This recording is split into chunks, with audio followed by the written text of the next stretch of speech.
Today, I'm going to talk about plant biofuel, which is fuel made from the sugars, starches, or oils found in plants. The most common plant biofuels today are ethanol and biodiesel. Biofuels are renewable because plants capture solar energy through photosynthesis, storing it as chemical energy that we can later convert into fuel. In this video, I'll explain how plant biofuels are grown, produced, and used, and what their environmental and economic impacts look like. Plant biofuels start with agricultural crops. In the U.S., corn is the main crop used for ethanol, and soybeans, canola, and sometimes sunflowers are used for biodiesel.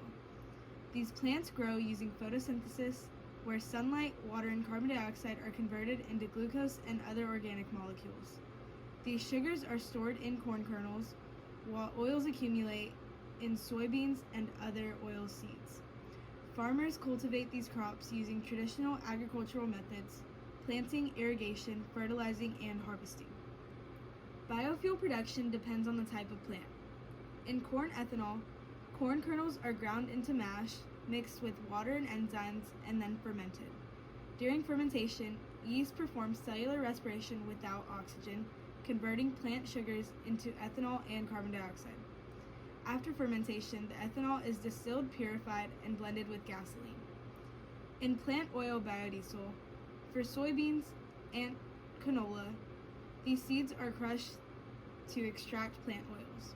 These oils undergo a chemical reaction called transesterification, which converts them into biodiesel that can be burned into diesel engines.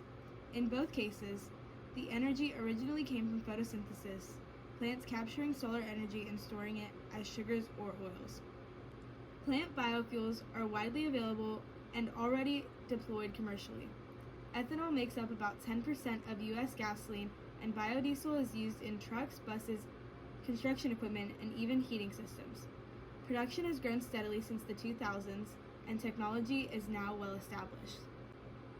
Plant biofuels can significantly reduce net carbon emissions because the CO2 released when the fuel is burned is roughly equal to the CO2 the plants absorb during photosynthesis.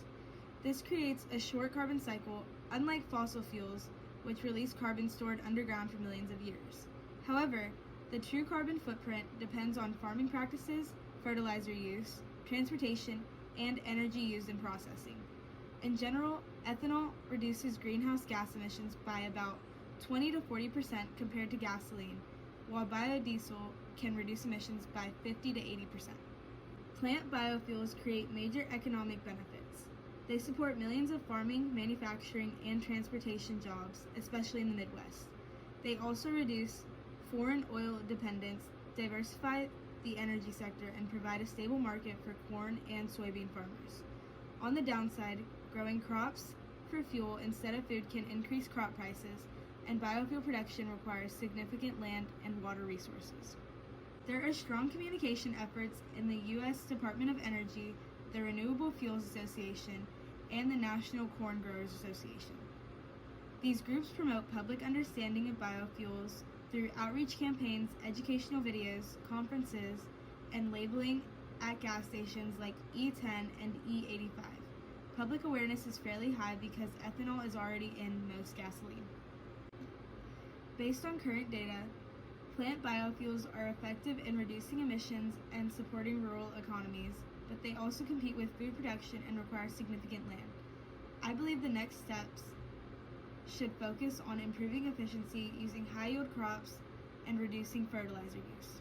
If funding were not an obstacle, I would propose improving carbon-neutral farming techniques, creating nationwide infrastructure for biodiesel and higher ethanol blends, and supporting farmers into transitioning to sustainable crop management.